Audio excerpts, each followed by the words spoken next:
বোকা ও দুর্বল ভেবে মানুষ আমাকে যে পরিমাণ আঘাত করেছে, আমি আসলে তার থেকে বেশি আঘাত সহ্য করার ক্ষমতা রাখি। কিছু মানুষ দেখবে ঝড়ের গতিতে আসবে, আবার দেখবে ঝড়ের গতিতেই চলে যাবে। মেয়েদের জীবন বড়ই অদ্ভুত। মেনে নিতে নিতে আর মানিয়ে চলতে চলতেই জীবন শেষ। লোকে বলে মেয়েদের কোনো বাড়ি হয় না।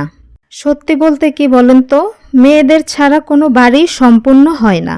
মেয়েদের বিয়ের পর সবাই জানতে চায় মেয়ে বাপের বাড়ি থেকে আসার সময় কি কি নিয়ে এসেছে, কিন্তু কখনো এটা জানতে চায় না কেউ যে মেয়েটি বাপের বাড়ি থেকে আসার সময় কি কি ছেড়ে এসেছে। বাবার বাড়িতে যেই মেয়েটি মায়ের অল্প কথাতেই অভিমান করে বসে থাকে, শ্বশুর বাড়িতেই সেই মেয়েটি অনেকের অনেক কথায় মুখ বুজে চুপ করে সহ্য করে। মেয়ে হয়ে জন্ম হওয়া যতটা সহজ, কিন্তু মেয়ে হয়ে বেঁচে থাকা ততটা সহজ না। মেয়েরা চাইলেই কখনো সব স্বপ্ন পূরণ করতে পারে না। যেখানে একটা ছেলে শ্বশুর বাড়িতে গিয়ে দুদিনও ঠিক মতো থাকতে পারে না, আর মেয়েরা বাবা মা ভাই বোন আত্মীয় স্বজন সবাইকে ছেড়ে শ্বশুর বাড়িতে গিয়ে সারাটা জীবন কেটে দেয়। মেয়েরা খুব বড় অভিনেত্রী, কারণ তারা যত দুঃখ কষ্ট রেখেও সবার সঙ্গে কিন্তু হাসি মুখে কথা বলতে পারে।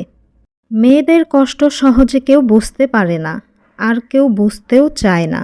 মেয়েরা চাইলেই একটু স্বাধীনভাবে চলতে পারে না। একটা মেয়ে যখন তার বাবার বাড়িতে থাকে, তখনও সে হাজারো সমালোচনার পাত্রী। চলার পথে হাজারো নিয়ম বাধা।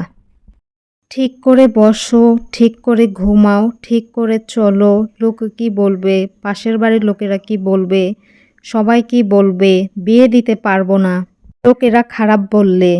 এরকম হাজারো নিয়ম থাকে মেয়েদের জন্য বাবার বাড়িতেও। মেয়ের জামাই যখন মেয়ের কথা শোনে, তখন মায়ের গর্বে বুকটা ফেটে যায়।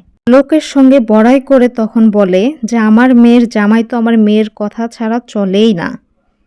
কিন্তু ছেলে যখন বউয়ের কথা শোনে, তখন সে বউয়ের গোলাম, বউ পাগল, বউ তাবিজ করেছে, বউ জাদু করেছে, এরকম নানান ধরনের কথা শ্বশুরবাড়ির লোকেদের কাছ থেকে শুনতে হয়। হ্যাঁ, এটাই আমাদের সমাজের নীতি। একজন মেয়ে যখন আপনার ঘরের স্ত্রী হয়ে যায়, নিজের স্নেহের ঘরটা ত্যাগ করে, ভাই বোন ত্যাগ করে, তখন কিন্তু আপনাদের ঘরে আসে। আপনাদের সংসারটা কষ্ট করে আবারও নতুন করে সাজিয়ে গুছিয়ে নেয়। পরিবারের নতুন নতুন প্রত্যেকটা সদস্যকে মানিয়ে নেয়। তাই স্বামীদেরকেও বলছি, আপনাদেরও উচিত স্ত্রীকে বোঝা, স্ত্রীকে মূল্যায়ন করা, স্ত্রীকে ভালোবাসা, স্ত্রীকে স্নেহ করা, স্ত্রীকে প্রাপ্য সম্মানটুকু দেওয়া এবং স্ত্রীকে মূল্যায়ন করা। এগুলো যদি একটা মেয়ে স্বামীর বাড়িতে যা পায়, তাহলে ওই মেয়ের জীবনে আর কিন্তু কখনো কোনো কিছুই দরকার পড়ে না। পৃথিবীতে সুখী ওই মেয়ের থেকে আর কেউ হতে পারে না। একটা মেয়ে নিজেকে তখনই সুখী মনে করে যখন সে ভালো স্বামী পায়। পৃথিবীতে সবাই যখন কষ্ট দেয়, তখন সে তার স্বামীর কাছে যদি ভরসা পায়, তখন ওই মেয়ের কাছে কোনো কষ্টই আর কষ্ট মনে হয় না। একটা মেয়ে যখন সব কিছু ছেড়ে তার স্বামীর ঘরে যায়, তখন ওই মেয়ের সব থেকে ভরসা থাকে স্বামীর ওপর। আর স্বামী যখন তার পরিবারের কথায় ওই মেয়ের ওপর আঘাত করে, কষ্ট দেয়, অন্যদেরকে গুরুত্ব দিয়ে কথা বলে, আর বউকে তাচ্ছিল্য করে আঘাত দিয়ে কথা বলে, তখন কিন্তু সেই মেয়েটি খুবই অসহায় হয়ে পড়ে। মেয়েরা দেখবেন খুব বেশি কিছু কিন্তু চায় না, তারা দেখবেন অল্পতেই অনেক খুশি হয়ে যায়। মেয়েরা চায় একটু বিশুদ্ধ ভালোবাসা। পরিবারের অন্য সদস্যরা যেমনই থাকুক না কেন, স্বামী যদি ঠিক থাকে, তাহলে কিন্তু মেয়েরা লবণ পানি ভাতেও খুশি। বন্ধুরা, আপনাদের সঙ্গে কিন্তু গল্প করতে করতে এই তো আমি একদম ভিডিওর শেষ পর্যায়ে এসেছি। দুপুরে রান্না বান্না করে, গোসল করে, নামাজ পড়ে খেয়ে, তারপর এখন হচ্ছে বিকাল।